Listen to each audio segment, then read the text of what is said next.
జంబూద్వీప వర్ణన. నారద మహర్షి ద్వీపవర్ష విభేదాలు విస్తారాలు సంగ్రహంగా చెబుతాను ఆలకించు అంటూ నారాయణ మహర్షి కొనసాగించాడు. జంబూద్వీపం మొట్టమొదటిది. అది 1,00,000 యోజనాల విస్తారం. తామర పువ్వు దద్దులాగా వర్తులాకారంలో ఉంటుంది. ఇందులో నవవర్షాలు ఉన్నాయి. ఒక్కొక్కటి 9,000 యోజనాలు అయామంతో విలసిల్లుతోంది. 8 సుదీర్ఘ పర్వత శ్రేణులు పరివేష్టించి ఉన్నాయి.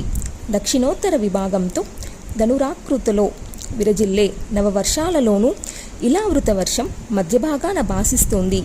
దీనికి నాభి కేంద్రంగా మేరు పర్వతం ఉంది. ఇది 1,00,000 యోజనాల ఎత్తు. మొత్తం భూగోళ కమలానికి ఆ సువర్ణాద్రి ఒక కర్ణికలాగా కనిపిస్తుంది. దీని శిఖరం 32,000 యోజనాలు, మూల భాగం 16,000 యోజనాలు, లోతు కూడా అంతే. ఇలావృత వర్షానికి ఉత్తరంలో నీలము, శ్వేతము, శృంగవంతము అనే పర్వతాలు ఎల్లలిగా ఉన్నాయి. రమ్యక కురు వర్షాలను స్ఫుటీకరించేవి ఇవే. వాటికి ఈ పర్వతాలు దక్షిణపు సరిహద్దులు. ఈ పర్వత శ్రేణులు 3 తూర్పు వైపునకు పొడవుగా సాగి క్షారోదధిని తాకుతుంటాయి. ఒక్కొక్కటి ద్విసహస్ర పృథ్వీతరాలు. ఉత్తరోత్తరం ఒకదానికంటే ఒకటి దశాంశదికాలు.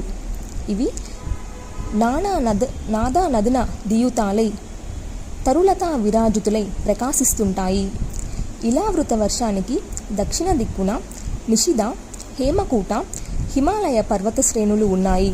ఇవి ప్రాగ్విస్తరాలే. ఒక్కొక్కటి 5 యోజన విస్తీర్ణాలు. ఇవి సరిహద్దులుగా హరివర్ష, కింపురుష వర్ష, భారత వర్షాలు రూపుగడుతున్నాయి. ఇలావృతానికి పశ్చిమ దశలో మాల్యవంతం అనే పర్వతం ఉంది. తూర్పు దిక్కున గంధమాదనం ఉంది. 2,000 యోజనాల విస్తీర్ణంతో ఈ గిరులు నీల, నిషధ వర్షాల వరకు వ్యాపించి వాటికి ఎల్లలిగా నిలుస్తున్నాయి. కేతుమాల, భద్రాస్వ వర్షాలకు కూడా ఇవే సరిహద్దు కొండగుర్తులు. మందర, మేరుమందర, సుపర్ణాస్వక, కుముద పర్వతాలు మేరు పర్వతానికి ప్రత్యంత గిరులు. ఇవి ఒక్కొక్కటి 5 యోజన విస్తీర్ణంతో మేరువుకి నల్దిక్కుల మూలానికి తలపెట్టుకొని దాన్ని నిలబెడుతుంటాయి.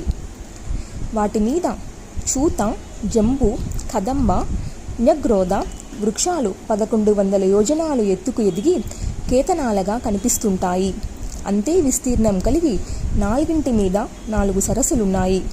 ఒకటి క్షీర సరస్సు, మరొకటి మధు సరస్సు, ఇంకొకటి ఇక్షు సరస్సు, 4వది మంచినీటి కొలను. వీటిని ఉపస్పృశిస్తే చాలు దేవతలు కూడా యోగైశ్వర్యాలను పొందుతారు. తమ కాంతులతో కలిసి దేవతలు ఈ గిరిశిఖరం మీద ఈ సరోవర ప్రాంతాలలో క్రీడా వినోదంగా విహరిస్తూ ఉంటారు. నందన, చైత్రరథక, వైభ్రాజక, సర్వభద్రక నామధేయాలతో 4 ఉద్యానవనాలు ఉన్నాయి. వీటిలోనూ గీత, వాద్య, నర్తన కుశరులై అప్సరోంగణలు, అమరనాయకులు ఉపదేవగణాలతో కలిసి స్వేచ్ఛగా, ఆనందంగా, స్వతంత్రులై సుఖాలు అనుభవిస్తూ ఉంటారు. మందర పర్వత శిఖరం మీద 1,100 యోజనాల ఎత్తు ఎదిగిన దేవచ్యుత వృక్షానికి పర్వత శిఖరం లాంటిది ఫలాలు వేలాడుతుంటాయి. వాటి రుచి వర్ణనాతీతం. వాటి రసం అమృతోపమం. అవి పగిలి ప్రవహించిన రసం అరుణవర్ణంలో వాకలు కట్టి అరుణోధన అనే నదిలో కలిసి దాని పేరును సార్థకం చేస్తుంది. ఎర్రని రంగులో ప్రవహించే ఈ అరుణోధ నది సకల పాపహారిణి. దీనికి చేరువలోనే అరుణ అనే పేరుతో ఆదిపరాశక్తి విరజిల్లుతుంది. ఆ తల్లిని దేవతలందరూ అర్చించి వాంఛితార్థులను పొందుతున్నారు. కల్మషిగ్నిగా, కాంతిదాయినిగా, అభయప్రదాత్రిగా భావించి సేవించి ఆయురారోగ్యాలను పొందుతున్నారు. ఆవిడ ఆద్య, మాయ, అతుల, అనంత, పుష్టి, ఈశ్వరమాలిని, దుష్టనాశకి, కాంతిదాయని. మందార శిఖరం నుంచి తూర్పు దిశగా ప్రవహిస్తున్న ఈ అరుణోనద నదీ జలాలతో దేవతావనితలతో పాటు అరుణాదేవి అనుచరిగణం కూడా పుణ్యస్నానాలు చేస్తుంటారు. వారి శరీర సుగంధ పరిమళాలు పరివాహక ప్రదేశమంతటిని సుగంధ బుంబరం చేస్తున్నాయి. మేరు మందరం పర్వత శిఖరం మీద ఉన్న నేరేడు చెట్టు నుంచి ఏనుగు తలలంతటి జంబూ ఫలాలు రాలిపడి పగిలి వాటి రసంతో జంబూ నది ఏర్పడింది. ఇది ఇలావృత వర్షంలో దక్షిణ దిశగా ప్రవహించే నది. దీని ఒడ్డున వెలిసిన అమ్మవారిని జంబాద్విని అంటారు. జంబూ ఫలాలను ఇష్టంగా భుజిస్తుంది. దేవ, నాగ, ఋషి, రాక్షస గణ సేవిత, సర్వభూత దయాకరి, కఠోర విగ్రహ, కామపూజిత, ధన్య, నాకిమాన్య, గభస్థిని అని కీర్తింపబడుతుంది. కీర్తించిన వారి పాపాలను, రోగాలను నశింపజేస్తుంది. కోకిలాక్షి, కామకళ, కరుణ అనేవి కూడా ఆ దేవికి పర్యాయ పదాలు. ఆ ప్రాంతంలో మట్టి జంబూఫల రసంలో నాని గాలికి, ఎండకు ఆరి దేవతల హస్తవాసితో బంగారమవుతుంది. అందుకే బంగారానికి జంబూనదం అనే పేరు ఏర్పడింది. ఆ సువర్ణాన్ని కిరీటాలుగా, కటిసూత్రాలుగా, కేయూరాది విభూషణాలుగా స్త్రీ పురుషులు ధరిస్తున్నారు. సుపాట్స్వాగిరి శిఖరం మీద మహాకందంబ వృక్షం ఉంది. దాని తొర్రల నుంచి 5 పాయలుగా నదులు బయలుదేరి ఇలావృత వర్షానికి పశ్చిమ దిశగా ప్రవహిస్తున్నాయి. వీటిలో నీరు మధురమే కాదు, సుగంధ బంధురం కూడా. ఇది సేవించినప్పటి అమరులు ముఖమారుతాలు 100 యోజనాల ప్రాంతాలు పరిమళింపజేస్తుంటాయి. ఇక్కడ వెలసిన మహాదేవికి ధారేశ్వరి అని పేరు. దేవపూజ, మహోత్సాహ, కాలరూప, మహానన, కాంతారగ్రహణేశ్వరి, కర్మఫలద, కరళాదేహ, కాలాంగి, కామకోటి, ప్రవాతని అని స్తుతింపబడుతూ ఉంటుంది. 4వది కుమల పర్వత శిఖరం. దీని మీద మహాన్యగ్రోధ తరువు ఉంది. శతబలం అని పేరు. దీన్ని స్కంద భాగాల నుంచి ఆవిర్భవించి కొన్ని నదములు ఇలావృత వర్షానికి ఉత్తర దిగ్భాగాన ప్రవహిస్తున్నాయి. తీర ప్రాంత వాసులకు పాడి పంటలను, అన్న వస్త్రాలను, శయనాసనాభరణాదులను పుష్కలంగా అందిస్తున్నాయి. ఇక్కడ మహాదేవికి మీనాక్షి అని పేరు. ఈవిడ నీలాంబరధారిణి, రౌద్రముఖి, నీలాల కయుత, దేవమానవ సంసేవిత, వరద, అతిమాస్య, అతి పూజ్య.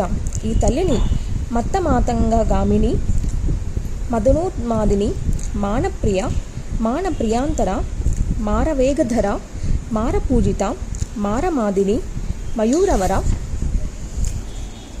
సౌభాగ్య, సికివాహన గర్భ, భూమి ఇత్యాది నామధేయాలతో కీర్తిస్తుంటారు. జపించిన వారిని, స్మరించిన వారిని ఈ జనని కాపాడుతుంటుంది. ఈ నదులలో నీళ్లు తాగిన వారికి ముసలితనం రాదు. అలసట, చెమట, దుర్గంధం, జుట్టు నరవడం, అనారోగ్యం, అకాల మరణం, శీతోష్ణ వాత వైవర్యాలు, ముఖోపప్లవాలు మొదలైన ఆపదలు ఏవీ రావు. నిండు ఆరోగ్యంతో నిండా నూరేళ్లు జీవిస్తారు. అటుపైన సుమేరు పర్వతం. దానికి 20 శిఖరాలున్నాయి. వీటిలో 19 ప్రత్యంత పర్వత శిఖరాలు చుట్టూ పరివేష్టించి ఉంటాయి. కురుగ, కుసుంబ, వికతంత, త్రికూట, శిశిర, పతంగ, రుచక, నిషధ, సితివాస, కపిల, శంఖ, వైధూర్య, చారుది, హంస, వృషభ, నాగ, కలాంజర, నారద శిఖరాలతో కలిపి సుమేరువుకి 20 శిఖరాలు. మేరు పర్వతానికి తూర్పు దిక్కున 18,000 యోజనాల వైశాల్యము, 2,000 యోజనాల ఎత్తు కలిగి జఠర, దేవకూట పర్వతాలున్నాయి. పశ్చిమ దశలో పవమాన, పారియాత్ర పర్వతాలున్నాయి. దక్షిణ దిక్కున కైలాస, కరవీరకాల విరజిల్లుతున్నాయి. ఇలాగే ఉత్తర దిక్కున త్రిశృంగ, మకరగిరులున్నాయి. ఈ 8 పర్వతాలు పరివేష్టించి ఉండగా కాంచన శిఖరంతో మేరు పర్వతం సూర్యుడిలా ప్రకాశిస్తుంది. ఆ శిఖరానికి మధ్య భాగాన చతురాస్రాకారంలో 10,000 యోజనాల వైశాల్యంతో బ్రహ్మదేవుడి నగరం ఉంది. ఆ నగరంలో సౌదాగ్రాల మీద బంగారు కలశాలు ఉంటాయి. ఈ బ్రహ్మనగరానికి చుట్టూ 8 దిక్కులలోనూ అష్టదిక్పాలకులు నగరాలున్నాయి. అవన్నీ బంగారు భవనాలతో తలతలలాడుతూ ఉంటాయి. మొత్తం ఇవి 9 నగరాలు. మనోవతి, అమరావతి, తేజోవతి, సంయమని, కృషాంగన, శ్రద్ధావతి, గంధమతి, మహోదయ, యశోవతి అని వీటి పేర్లు. వరుసగా బ్రహ్మ, ఇంద్ర, అగ్ని ప్రభృతులు పట్టణాలు ఇవి. నారద, శ్రీమన్నారాయణుని ఎడమకాలి బొటనవేలు నుంచి ఆవిర్భవించిన గంగానది ఊర్ధ్వభాగ రంధ్రం నుంచి కిందకు ప్రవహించి ఆ మేరు పర్వత శిఖరం మీద కాలునింది. సకల పాపహారిణి సాక్షాత్ భగవతి తాను జన్మించిన 2000 సంవత్సరాల తర్వాత మేరు పర్వతం మీదకు అవతరించింది. ఈ దేవనదీశ్వరి అవతరించిన ప్రదేశానికి విష్ణుపదం అనే పేరు చరితార్థమైంది. ఉత్తనపాదుని కుమారుడు ధ్రువుడు గొప్ప విష్ణు భక్తుడు. విష్ణుదేవుని పాదపద్మాల పుప్పుడిని శిరస్సున ధరించి ఇప్పటికీ మేరు పర్వత శిఖరం మీద శాశ్వతుడై వెలుగొందుతున్నాడు. అతడి ప్రభావం ఎరిగిన సప్తర్షులు సర్వలోకోహితం కోరి నిత్యము అతడికి ప్రదక్షిణలు చేస్తుంటారు. ఈ గంగానది తపస్సులకు సిద్ధిప్రదాయని. ఆకాశరంధ్రం నుంచి కిందకి దుమ్ముకుతున్న ఈ నదిని కైలాస నిలయుడు తన జటాజూటంలో బంధించి వేగం తగ్గించాడు. అటునుంచి 1,000,000 పాయులై ఆకాశాన పయనించి మేరు శిఖరం మీద బ్రహ్మదేవుని నగరంలో మెల్లగా కాలునింది. 1,000,000 పాయలు కలిసి 4 ప్రధాన నదులై మేరు పర్వతానికి 4 వైపులా ప్రవహించాయి. కట్టకడపటికి నదీ వల్లపుడైన సముద్రాన్ని కలిశాయి. సీత, అలకనంద, చక్షువు, భద్ర అని వీటి పేర్లు. వీటిలో సీతానది బ్రహ్మనగరం నుంచి తూర్పుగా బయలుదేరి గంధమాధవ పర్వతం మీదకు దిగి భద్రాస్వ వర్షాన్ని పరిపూతం చేసి క్షార సముద్రాన్ని చేరుకుంది. రెండవది చిక్షుర్ నది పడమరగా పయనించి మాల్యవంతం మీదకు దిగి వేగవతి అయి కేతుమాల వర్షాన్ని సుసంపన్నం చేసి సముద్రంలో కలుస్తుంది. మూడవది అలకనంద దక్షిణ దిశగా బయలుదేరి హేమకూటాద్రి మీదకు దిగి అతివేగవతిగా భరతవర్షంలో ప్రవహించి దక్షిణ సముద్రంలో కలుస్తుంది. ఈ నదిలో స్నానం చేసిన మానవులకు రాజసూయ, అశ్వమేధ యజ్ఞాలు చేసిన ఫలం ఇట్టే లభిస్తుంది. ఇక నాలుగవది భద్రానది ఉత్తర దిశగా శృంగవత్ పర్వతం మీదకు దిగి కురువర్షాన పాడి పంటలు వేలార్చి సముద్రంలో కలుస్తుంది. ఇవే కాక ఈ దేశాలలో నదీనదాలు చాలా ప్రవహిస్తున్నాయి. వాటిలో ఎక్కువ భాగం మేరు పర్వతం నుంచి ఆవిర్భవించినవే.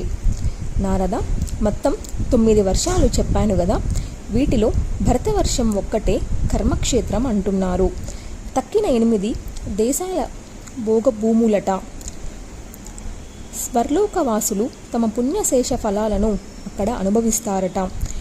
అయుత సంవత్సరాయుష్కులై దేవసన్నిభులై వజ్ర సమాన శరీరులై నాగ సహస్ర బలార్జులై భార్యలతో కలిసి శృత సంతుష్టులై సుఖాలు అనుభవిస్తుంటారట.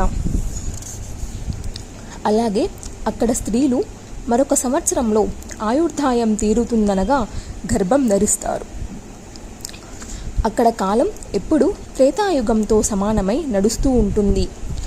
దేవర్షి, ఆ దేశాలలో నివసించేవారు నిరంతరం జప ధ్యాన సమాధి తత్పరులై దేవీ స్తోత్రాలు చేస్తూ వివిధ ఋతువులలో లభించే రకరకాల పువ్వులతో అమ్మవారిని అర్చిస్తుంటారు. ఫల పుష్ప పల్లవాల శోభ ఆ ప్రాంతాలలో చాలా పుష్కలంగా కనిపిస్తుంటుంది. అక్కడి కొండలు, కొండ చర్యలు, గుహలు, అడవులు, సమతల ప్రదేశాలు అన్ని తరులతో సమూహంతో కలకలలాడుతుంటాయి. కొండవాగులు, నదులు నిర్మలోదకాలతో నిండుగా ప్రవహిస్తూ ఉంటాయి. వికసించిన పద్మాలతో, హంససార సజన పక్షులతో సరోవరాలు చూడముచ్చటగా గొల్పుతాయి. సుఖపికాలాపాలు ఉద్యానవనాలలో చెవుల పండగగా చేస్తాయి.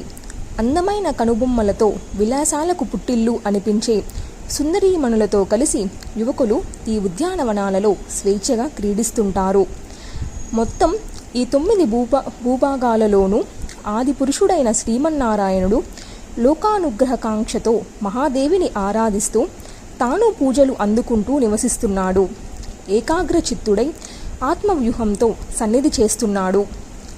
ఇలావృతంలో భవుడొక్కడే దేవుడు, మరింకెవరికీ ప్రవేశం లేదు. అతడు బ్రహ్మదేవుని అక్షిగోళం నుంచి ఆవిర్భవించినవాడు. భార్యాసహితుడై పూజలు అందుకుంటూ ఉంటాడు. ఆ భవనాసి శాపం వల్ల అక్కడ పురుషుడు స్త్రీగా మారిపోతుంటాడు. అందుచేత అందరూ స్త్రీలే, అందరూ భవానీనాథపులే. వారందరూ గుమికూడి పూజలు చేస్తుంటే భవుడు తాను ఆత్మలో సంకర్షుడిని ధ్యానిస్తూ ఉంటాడు. హే భగవన్, నీ మాయగుణం చాలా విచిత్రం. కన్నులుండి ఎవరూ కానలేరు. ఆత్మను జయించాలి అనుకున్నవారు నిన్ను శరణవేడుక తప్పదు. నువ్వు అశుద్రసుడవు, నిరాకారుడవు. కానీ మద్వాస మతామ్ర లోచనుడై సాకార దృఢమూర్తివై కనపడుతూ ఉంటావు. ఇది మరొక మాయ. నిజానికి నువ్వు స్థితి జన్మ సంయమ విహీనుడవు, అనంతుడవు. మహర్షులు ఇలాగే నిన్ను స్తుతించారు. నీ సహస్ర శీర్షాలపై ఈ భూమండలం నిలబడింది. నువ్వు ఆదిపురుషుడవు, ఆద్యగుణ విగ్రహుడవు, భగవంతుడవు, అజుడవు. నీ అనుగ్రహంతోనే నేను తామస ఇంద్రియ వికారాలను సృష్టించగలుగుతున్నాను. నీ చేతిలో మేము కీలుబొమ్మలం, తాడు కట్టి ఆడిస్తున్న పెంపుడు పిట్టలం. కర్మ పర్వనిగా నువ్వు సృష్టించిన ఈ మాయను సృష్టి సమ్మోహితుడెవ్వడు తెలుసుకోలేకపోతున్నాడు. దీనిని దాటే ఉపాయము తెలియడం లేదు. ఓ విలయోదయ స్వరూప, నీకివే నమస్కృతులు. నారద, రుద్రుడు ఇలా సంకర్షణుడిని స్తుతిస్తూ దేవీ గుణ సమోహితుడై ఇలావృతంలో నివసిస్తున్నాడు. ఇలాగే భద్రస్వదేశంలో హయగ్రీవుడై వాసుదేవుడి సన్నిధి చేసి ఉంటున్నాడు. భద్రశ్రవుడు ఆ దేశానికి అధిపతి. అతని వంశంలో పుట్టినవారు భద్రసేవకులు. అందరూ హయగ్రీవమూర్తిని ఉపాసించేవారే. ఓం నమో భగవతే ధర్మాయాత్మ విశోదయ నమః అంటూ ప్రత్యేక మంత్రాలతో భద్రశ్రవసులు హయగ్రీవుని స్తుతిస్తూ ఉంటారు. హయగ్రీవ, ఈ విశ్వాన్ని నశ్వరమని కవీశ్వరులు యోగీశ్వరులు గుర్తించారు. అయినా మళ్ళీ వారే సమ్మోహితులవుతూ ఉంటారు. ఇదొక ఆశ్చర్యకరమైన నీ లీలా విలాసం. వేదాంతుల పరిభాషలో నీవు అకర్తవో, అయినా సృష్టి స్థితిలయాలకు నువ్వే కర్తవో. ఇది మరొక విచిత్రం. యుగాంతంలో తమో గుణ తిరస్కృతులైన వేదాలను రసాతల నుంచి ఉద్ధరించి తెచ్చి బ్రహ్మకు అప్పగించే నీ అకారణ హితకారితకు నమస్కరిస్తున్నాను. నారద, ఈ ప్రకారంగా భద్రశ్రవసులు అందరూ హయగ్రీవమూర్తిని స్తుతించి ఆరాధించి గుణ సంకీర్తనలు చేసి తరిస్తూ ఉంటారు. ఈ చరిత్రను విన్నవారు చదివినవారు పాపకంచుక నిర్ముక్తులై దేవీలోక నివాసం పొందుతారు. దేవర్షి నారద, హరివంశంలో భగవంతుడు నృసింహరూపుడై భక్తులను అనుగ్రహిస్తున్నాడు. యోగ నరసింహుడు, భక్తానుగ్రహకారకుడు. ఆ రూపాన్ని మొదట దర్శించినవాడు ప్రహ్లాదుడు. ఓం నమో భగవతే నరసింహాయ. సమస్తేజస్తేజసే ఆవిర్భవ వజ్రదంష్ట కర్మాశయాన్ రంధయ తమోగ్రహ గ్రహ ఓం స్వాహ. అభయం మహాత్మని భూయిష్టాయ. ఓం క్షౌం అనే మంత్రాలతో అలనాడు ప్రహ్లాదుడు స్తుతించాడు. అవే నేటికి హరివర్షవాసకులకు వేదమంత్రాలు. ఈ విశ్వానికి శుభముగాక, దుష్టులు నశింతురుగాక, సకల భూతములు పరస్పరం శుభములను ఆకాంక్షించుగాక, మనస్సు భద్రంగా ఉండుగాక, అదోక్షజునియందు నిరంతరం నిర్హేతుకంగా సంలగ్నమగాక, సంతానము సంపదలు సంబంధులు మొదలైన తుగులాటలు తొలగిపోగాక, ఇంద్రియ ప్రియులము కాకముందుగాక. నృసింహ ముకుంద, నిన్ను సేవించిని నరుడైన నీ పట్ల భక్తి ఉన్నవాడికి సకల దేవతలు సంరక్షకులే. భక్తి లేని వాడికి ఏ రక్షణమూ లేదు, ఏ కోరికలు తీరవు. చేపలకు నీరులాగా మానవులకు నీ భక్తి ప్రాణాధారం. దాని నుంచి తొలగితే జీవితం దుర్లభం, దుర్భరం. అంచేత ఈ సంసార చక్రవాసాన్ని విడిచిపెట్టే నీ పాద పద్మాలను ఆశ్రయించిన వారికి ఏనాడు ఏ భయమూ ఉండదు. ఈ విధంగా ప్రహ్లాదుడు నిత్యము నృసింహస్వామిని స్తుతించేవాడు. నృసింహుడంటే పాపమద గజాలకు సాక్షాత్తు సింహమే. అతడిని హృదయ పద్మంలో నెలకొల్పుకొని హరివర్షవాసులు ఉపాసిస్తున్నారు. నారద, కేతుమాలా దేశంలో భగవంతుడు సర్వరూపంలో నివసిస్తున్నాడు. అక్కడి వారికి ఇలవేల్పు. క్షీరాబ్ది రాజకన్యక లక్ష్మీదేవి ఈ కేతుమాలా దేశానికి అధినాయకి. ఆ తల్లి ముందుగా ఈ సర్వరూప దారి అయిన శ్రీ మహావిష్ణువును స్తుతిస్తుంది. ఓం హ్రీం శ్రీం హూం ఓం నమో భగవతే ఋషికేశాయ సర్వగుణ విశేషైర్విలక్షితాత్మనే ఆకుతీనం చిత్తానాం చేతాసం విశేషానాం చాధిపతయే షోడాసకలాయ ఛందోమయాయ అన్నమయాయ అమృతమయాయ సహసే ఓజసే బలాయ కాంతాయ కామాయ నమస్తే ఉభయత్ర భూయాత్ ఇత్యాది మంత్రాలతో స్తుతించింది. అవే నేటికి అక్కడ మంత్రాలు. స్త్రీలు ఋషికేశ్వరుని ఉపాసిస్తూ మరొక పురుషుడిని భర్తగా చెట్టపెడితే వారికి ఆయురారోగ్య భోగ భాగ్యాలు లభించవు. ఋషికేశ్వరునే స్వతసిద్ధంగా పతిగా భావించిన వారికి అన్నీ సమకూడుతాయి. అతడే సర్వజగత్పతి. అతడే సకల లోకాలకు సకల జీవకోటికి కరావలంబనం.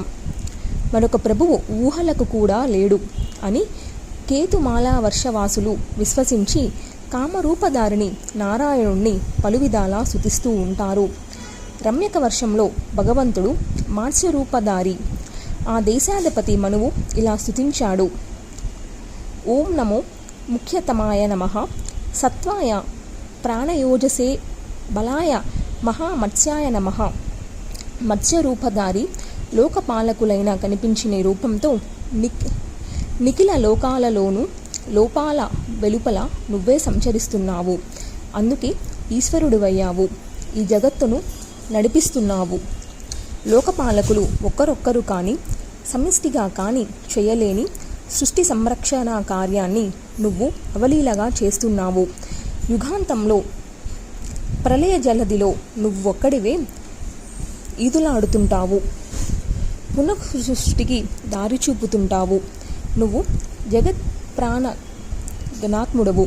నీకివే సంస్కృతులు అని మత్స్యరూపధారిని రమ్యక వర్షవాసులు స్తుతిస్తుంటారు. ఈ మత్స్యావతారుడు సకల సంశయేచ్ఛద కారణుడు. జానించిన వారి సకల కల్మషాలను దులిపివేస్తుంటాడు. నారద, హిరణ్మయ వర్షంలో భగవంతుడు కూర్మరూపధారి యోగపతి అర్యముడు మమ్ముదట స్తుతిస్తుంటాడు. ఓం నమో భగవతే ఆకుపారాయ సర్వసత్వగుణ విశేషణాయ నోపలక్షిత స్థానాయ నమో వర్షనే నమో భూమిని నమో అవస్థనాయ నమస్తే. ఓ అవ్యపదేశ రూప, నీ రూపాలను పరిగణించడం ఎవరితరమూ కాదు. స్వేదజ అండజ ఉద్భిద రూపాలతో ఉన్న ఈ చరాచర జగత్తు దేవ ఋషి పితృజాతులు భూమి ఆకాశ శైల సరిత్ సముద్ర ద్వీప గ్రహ నక్షత్రాదులు అన్నీ నీ ఏకైక రూపం. అయితే కవులు వీటిని అసంఖ్యయ నామరూప ఆకృతులు కల్పించి స్తుతిస్తున్నారు. తత్వం తెలిసిన వారికి అంతా ఒకటే రూపంగా భాసిస్తుంది. సంఖ్యా నిదర్శనుడవు నువ్వు. నీకిదే నమస్కృతి అని అర్యముడు హిరణ్మయ వర్ష నివాసులతో కలిసి కూర్మరూపధారిని స్తుతించాడు. ఉత్తర కురుదేశాలలో భగవంతుడు ఆదివరాహమూర్తి భూదేవి ఎల్లవేళలా స్తుతిస్తూ ఉంటుంది. ఓం నమో భగవతే మంత్రతత్వలింగాయ యజ్ఞక్రతవే మహాద్వరాయ వాయ మహావరాహాయ నమః కర్మ శుక్లాయ త్రియుగాయ నమస్తే. ఓ యజ్ఞ వరాహమూర్తి, కవులు పండితులు నీ రూపాన్ని దర్శించాలనే కోరికతో హృదయాన్ని మదిస్తూ ఉంటారు. నిగూఢంగా యోగక్రియలు అనుష్ఠిస్తూ ఉంటారు. వేద శాస్త్రయోగ విద్యలను అభ్యసించి ఆ బలంతో మాయను జయించి నిన్ను దర్శించి కృతకృత్యులవుతూ ఉంటారు. మాయలు తొలగిపోవడం నీ దయా విశేషమే. నువ్వు గుణకర్మ సాక్షివి. అలనాడు ఆది సూకరమూర్తివై నన్ను దంష్ట్రాగ్ర భాగాన నిలబెట్టి ప్రళయ సముద్రం నుంచి ఉద్ధరించావు అంటూ భూదేవి కురువర్ష నివాసులతో కలిసి యజ్ఞవరాహమూర్తిని స్తుతించింది. కింపురుష దేశంలో భగవంతుడు సీతారామ రూపంలో ఉంటాడు.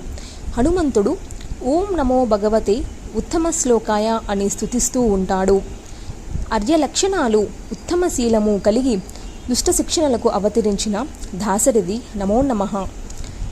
బ్రహ్మణ్యదేవ, మహాపురుష, మహాభాగ, సాధువాదని కషణ, నువ్వు మానవులను మహాతాత్ములుగా దిద్ది తీర్చడానికి మానవుడిగా జన్మించావు. రాక్షసవధ నీ అవతారానికి ప్రథమ లక్ష్యం. లేకపోతే సీతావియోగాది దుఃఖాలను నువ్వు అనుభవించవలసిన అవసరం లేదు. లక్ష్మణుడితో కలిసి వచ్చి వానరులతో వనచారులతో సత్యం చేయవలసిన అవసరం అంతకన్నా లేదు. దేవతలు గాని, దానవులు గాని, నరులు గాని, వానరులు గాని కృతజ్ఞతామూర్తివై మానవ రూపంలో ఉన్న నిన్ను సర్వాత్మనా సేవిస్తే చాలు, సంసార జలదిని తేలికగా దాటేస్తారు. ఇలా సత్యసంధుడు, దృఢవృతుడు, రాజీవనేత్రుడు అయిన రాముణ్ణి హనుమంతుడు స్తుతించాడు, నుతించాడు, కీర్తించాడు, సేవించాడు. కింపురుష దేశస్థులందరూ ఇప్పటికీ అదే మార్గాన పయనిస్తున్నారు. నారద, ఈ రామచంద్ర కథానికాన్ని విన్నవారు, పఠించినవారు సర్వ పాప విశుద్ధులై సీతారామ సలోకతను పొందుతారు.